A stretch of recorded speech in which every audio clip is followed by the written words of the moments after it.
everybody, how's it going? This is Jacqui Van Ham, your girl in the know for all things motorcycle. Welcome to today's show, everybody. Your Friday show here.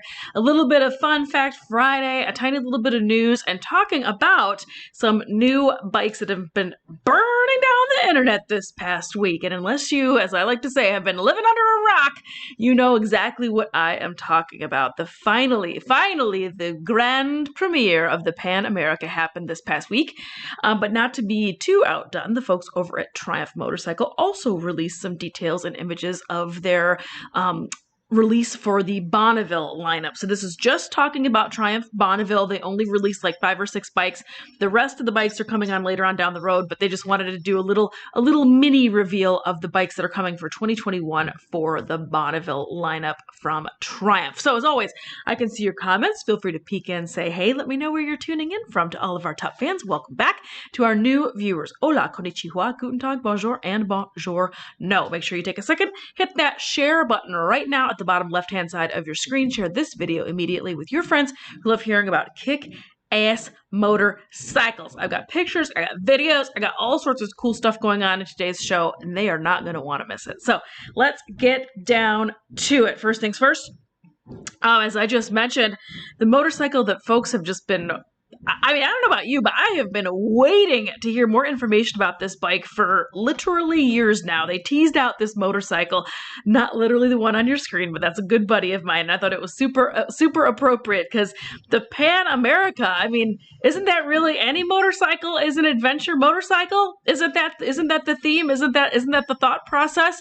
Well, the folks at Harley-Davidson agree because we've all been waiting about this Pan America, but this big, huge video that they did, about 40 minutes long or so, the first, 10 some minutes getting into it was really all about that, about how Harley-Davidson has always been in the adventure space. It's always been an adventure motorcycle. They've supplied a bunch of military spec bikes for World War I and World War II, and those bikes had to go cross country and have adventures, as it were. So what they were trying to do was connect the dots between adventure motorcycles now and the Harley-Davidson history. But the video was really, really well done. It was full of all sorts of feelings and nostalgia and beautiful epic scenery. It was a really, really nice video. And now let's get down to the Harley-Davidson Pan America 1250 first look. The long wait is over, and the 2021 Harley-Davidson Pan America, first sleuthed out on motorcycle owners, I think, or mo.com, in 2017 and announced in 2018 is finally here. Despite the "we're not too late to the adventure market, we invented it back in the early 1900s" tone of the announcement video, the Pan America looks to be an exciting adventure bike. Still, the fact remains that the motor company is a late entry into the well-established, ridiculously competitive adventure market. Let's not forget that much of the adventure segment's growth is now in the ultra-hot middleweight class, not really in the heavyweights. The Pan America is the most important new motorcycle Harley has announced in years, I agree, and has a lot riding on it. After all, the latest quarterly report showed some rather large red numbers. So they're in the red to the tune of 96 million in 2020's fourth fiscal quarter. Regardless, we are always interested in what Harley has to offer as it makes another foray outside of the heavyweight cruiser tour market that it almost exclusively inhabits. We've been intrigued with what the name Pan America holds for the riding public since 2017, and we're excited that the time is officially at hand. There'll be 2 models, the Pan America 1250 starting at $17,319 and the Pan America 1250 Special at around $19,999. So this video, as I just mentioned, was very full of nostalgia type feelings, referencing how Harley has always been in this space. And that's not totally inaccurate. Did they build a purpose-built adventure bike and have they do that for 100 years? No, of course not. Adventure segment hasn't really been around since BMW really invented it in 1980. So they have, however, been, they purchased Aramaki. They actually did show an Aramaki in the video. It's called Harley-Davidson, but let's not fool ourselves. It was in the late 60s, 70s, and it was made by the Italian firm Aramaki. It did win one of the much storied Baja races, so they made sure to include that in the video, which I thought was kind of amusing. What they did not include, though, that I thought was I guess not really surprising, is the fact that they have been in almost this exact space, and I did a show about it last week with Buell. Buell had a bike called the Ulysses in the Wayback Machine, and it was definitely dead on for this style of motorcycle. It was definitely in the adventure tour type category. I'm guessing because it had kind of an unhappy breakup, and it technically was a Buell powered by Harley-Davidson. They did not put that in the video, but all that being said, they've kind of dabbled in this space in and out for a couple of years here and there in their 120 almost year history. So anyway, it is time for them to jump into this market. Now, this market is totally owned by the folks over at BMW with their great big huge GS bike. So you're going to see a lot of the tech that was on this bike really wanting to go head to head with the GS. It actually has quite a bit of tech on board, considering it's Harley, number one, and considering number two, that price tag, $17,000 to $19,000 is absolutely like button heads with the BMW GS. So you can see right now on the screen, it's in that silver paint scheme.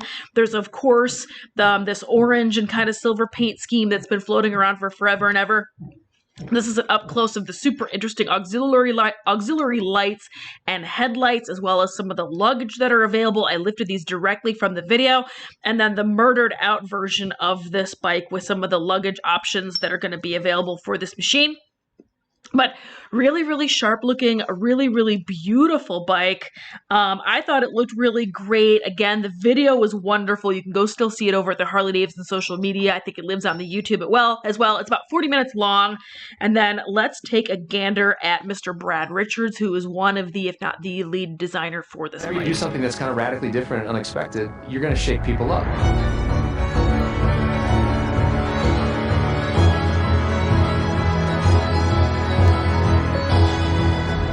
Whenever you do something that's kind of radically different and unexpected, you're going to shake people up.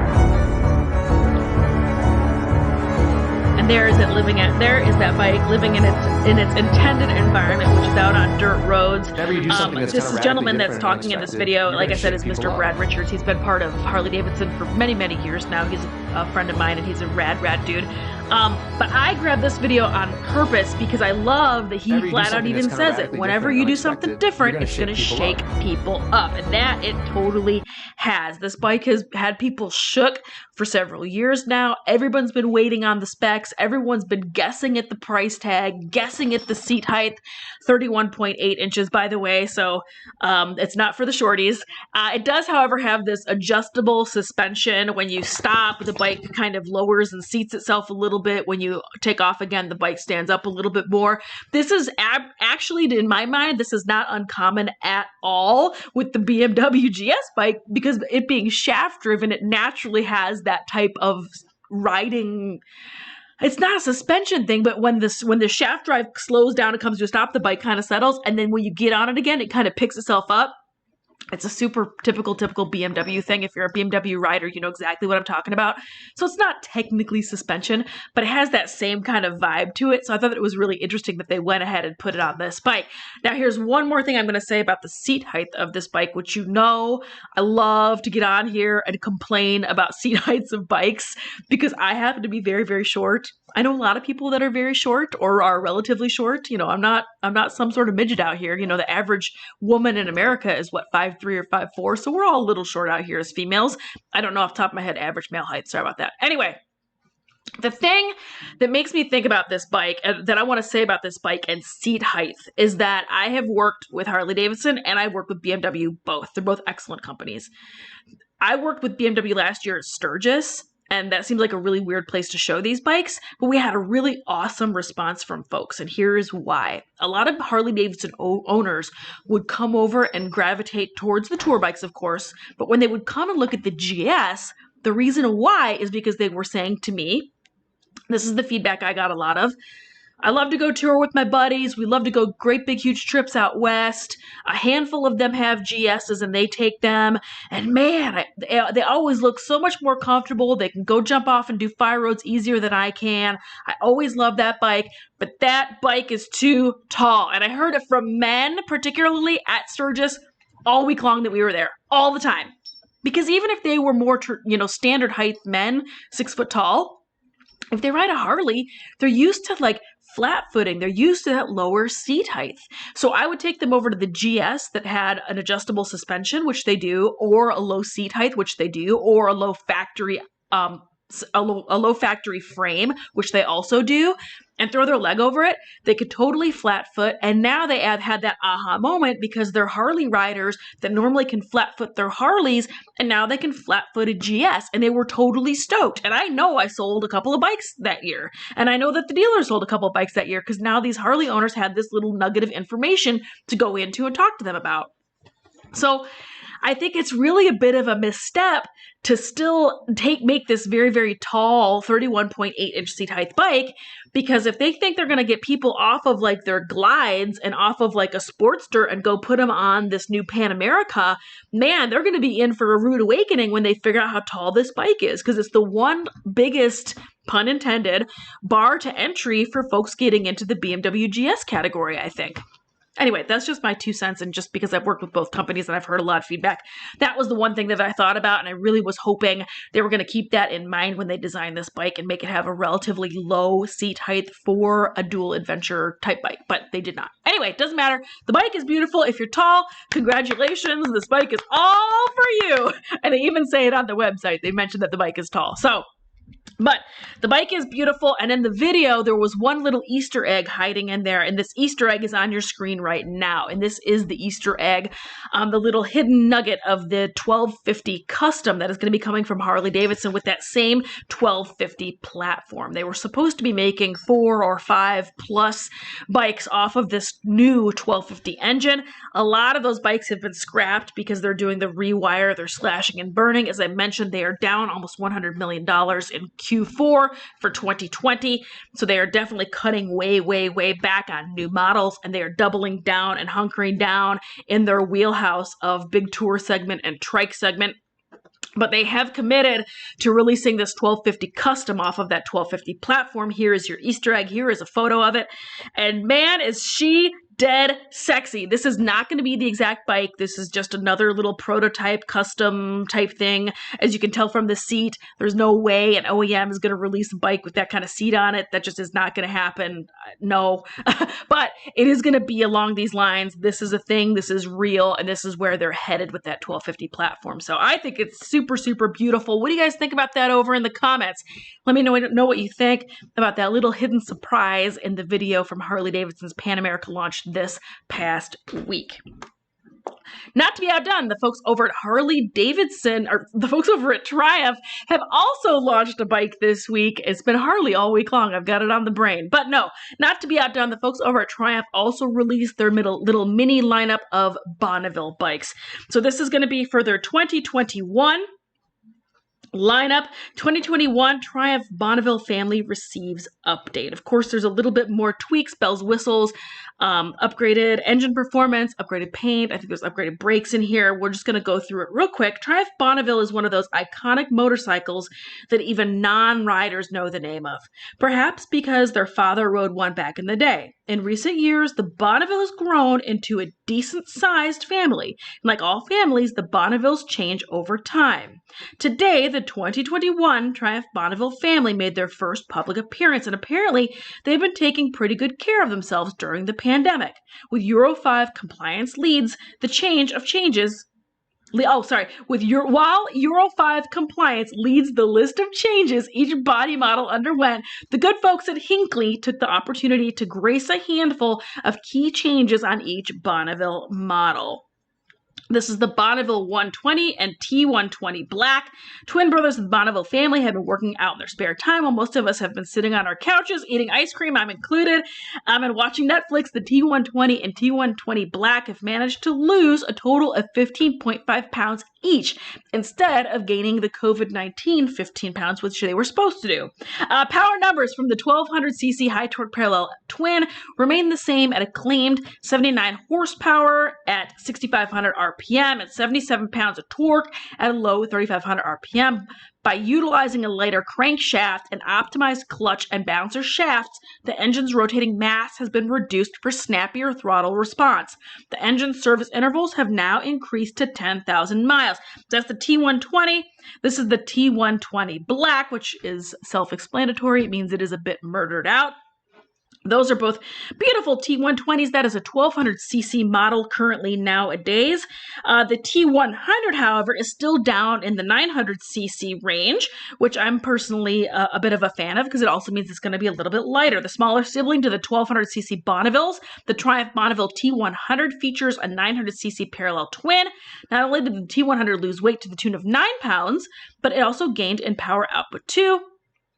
It bumped its horsepower a full 10 horsepower to 64 horsepower at 7,400 RPM. Peak torque checks in with 59 pounds at 3,700 and 80% of that before 2,000 RPMs.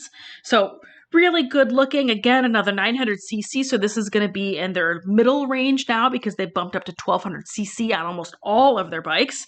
The Triumph Street Twin, which I have a real soft spot for this bike. This is now technically their like entry-level bike in their Bonneville lineup, but I think it is just really hella good looking and very smart, and it starts at $9,400. So I think that's great.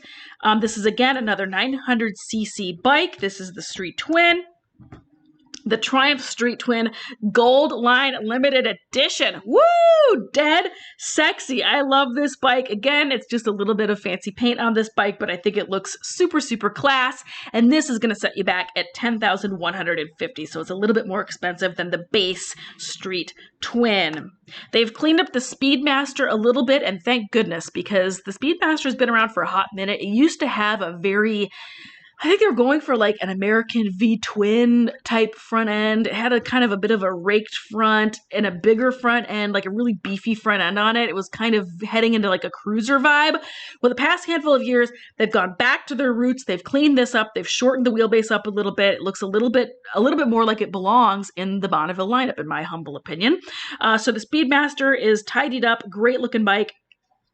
Again, this is kind of their big tour bike for them in this Bonneville category. This starts at $13,150. And last but certainly not least for the lineup, the 2021 Triumph Bonneville Bobber. I love this bike. I've always loved this bike. For a factory bobber, this is dead sexy. It's sold out. Wham, bam, in its first run. This has always been in very, very high demand. This is a great bike for the folks over Triumph.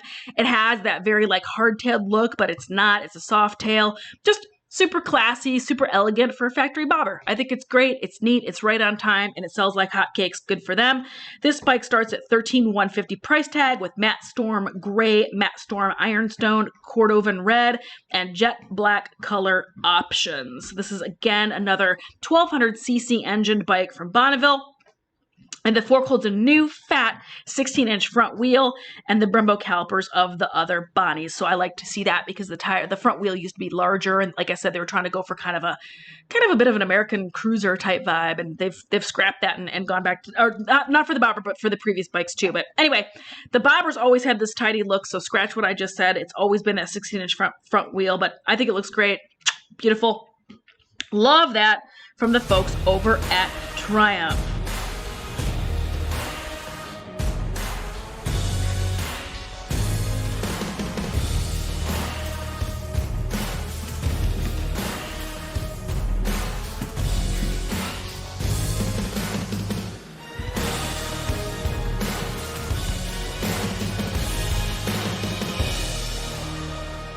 So a great teaser video from the launch, again referencing a lot of that Triumph history, that Bonneville history is what they're going for there. And they're showing some of the early days of the Bonneville. They're showing why the bike is called the Bonneville, obviously for the Bonneville Salt Flats here in the United States. And then they throw in a couple little clips of the modern this year's 2021 bikes as well. So another cool launch that happened just this past week from the folks over at Triumph. And the folks over at Harley-Davidson, both of them staying busy this week, burning down the internet with all sorts of rad bikes going on. What did you guys think about that? Did you catch these digital launches this past week? Did you see any of these cool bikes for your own when they both came out earlier this week? I had Daytona next week, which I'm really, really excited about. It's going to be 75 degrees and sunny, and I'm really stoked about that.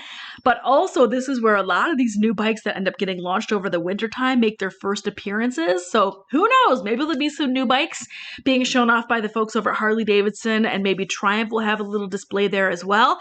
You know, if I see any of these new bikes in the wild, as I do, I will always be the first person to bring you all of those kick-ass bikes when I'm out cruising around, running around doing my work, and I bring them to you here on Choppertown like I like to do, because I happen to be your girl in the know here at All Things Motorcycle. Now, what else is going on in the news? I did forget on Wednesday's motorcycle event roundup, which I did a great big huge show. If you missed it, go click down thread or go check out my Jacqui Van Ham page. All of my videos get pushed over there in one nice tidy place. Give me a like while you're at it. I forgot to mention another super kick-ass event that's going on down during what would be the second half of Daytona. This is not in Daytona. This is in Dade City, which is just south of, kind of like south and west of Orlando-ish area.